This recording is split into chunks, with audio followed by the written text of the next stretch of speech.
Hello everyone, and welcome to video 3 of our HTML web developing tutorials. In this video we're going to learn a few more tags, and we're going to get ourselves ready for video 4, which is going to start talking about CSS, which is cascading style sheets, and allow you to change some looks of different elements on the page, and I'll be getting into that next video. And the reason I want to start getting into that is because most of the time when you learn HTML, you'll learn HTML first, and you learn a lot about HTML before you start learning CSS. And I think that that's a bad way to learn it, because you'll learn how to do things in HTML that you'll have to completely change when you learn CSS, because CSS will start handling all your styles. So instead of like say you want to change the color of some word on your page, if you do a lot of HTML tutorials, they'll teach you how to change that color with HTML. And then later on, when you learn CSS, you learn that that's a bad practice. It's not a very good practice to change the color directly. So what we're going to do is we're going to start learning CSS in the next video along with HTML, and that'll help you, I think,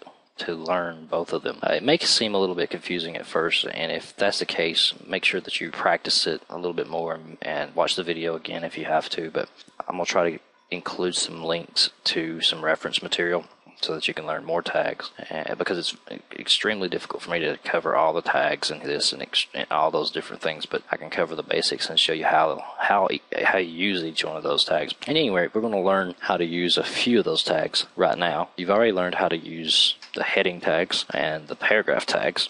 You'll use both of those a lot in your HTML documents, but in this part I'm going to show you how to use a table.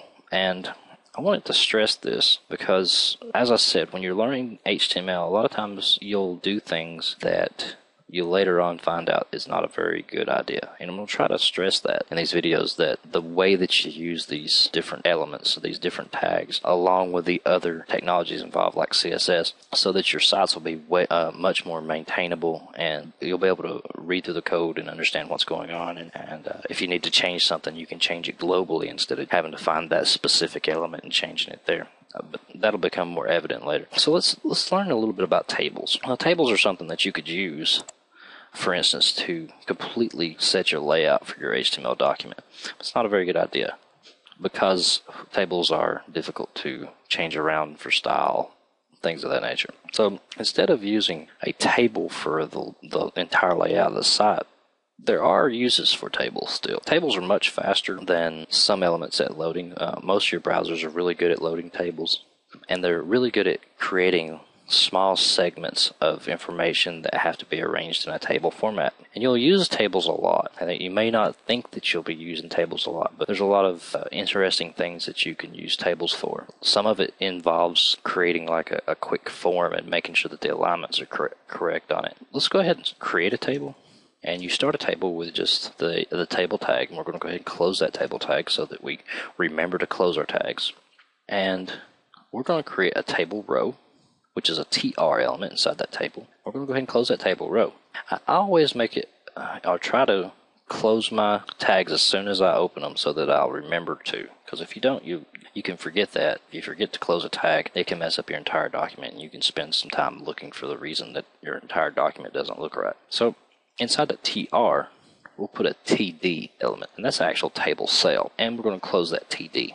So now we have a table with a table cell, and I'm just going to create a little table that has some information about me. I'll say my name, and for a table cell, we can actually remove that white space like we were discussing in the last video to make it easier to read.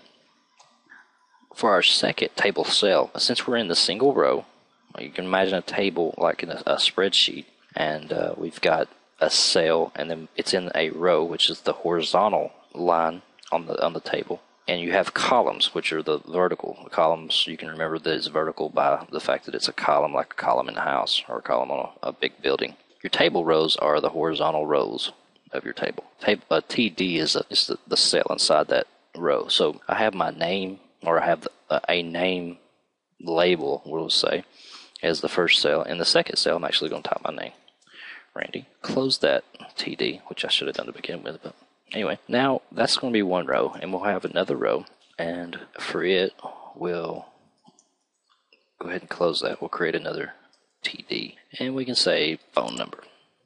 And my beautiful laptop touchpad made me move, and we'll close that table cell, create another table cell, and we'll just put a dummy phone number here, and we'll close that table cell. So now we have a little table. It's got 2 rows, and it's got 2 cells per row.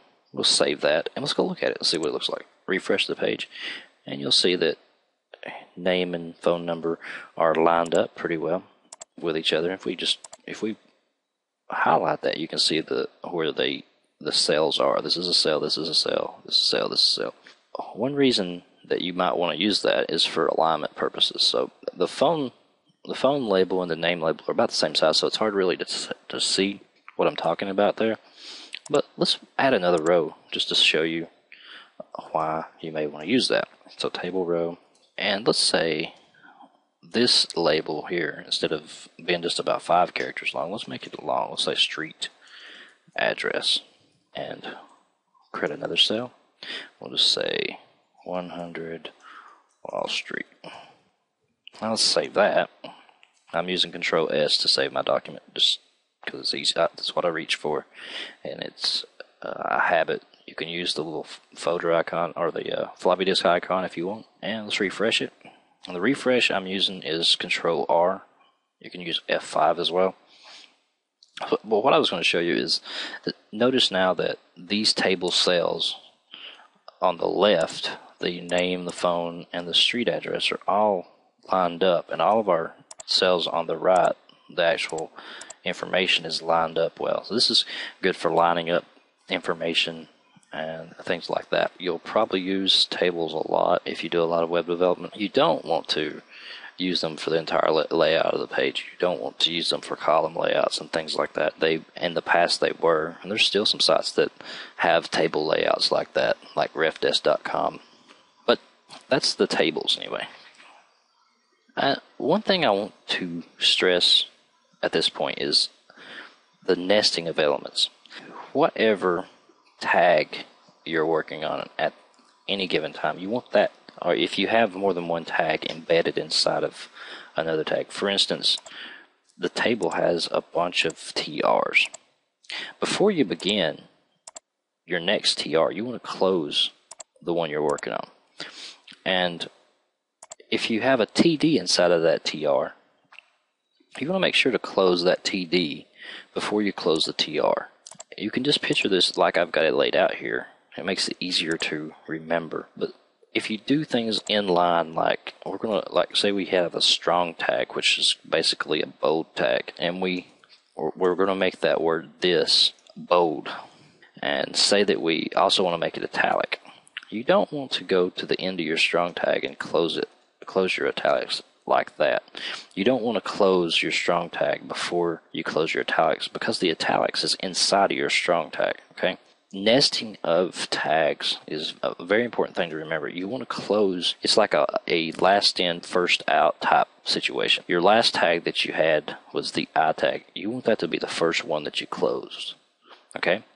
And then since this is the next one, you close it next. And since your paragraph tag is the next tag, you would close it next. And then since your body tag is the next one up, that's the next one you close. I hope that doesn't sound too complicated, but basically, if you have a strong tag, or have a tag like the strong tag here, and you place an italics tag inside of it, you want to make sure that you close the italics tag before you close the strong tag.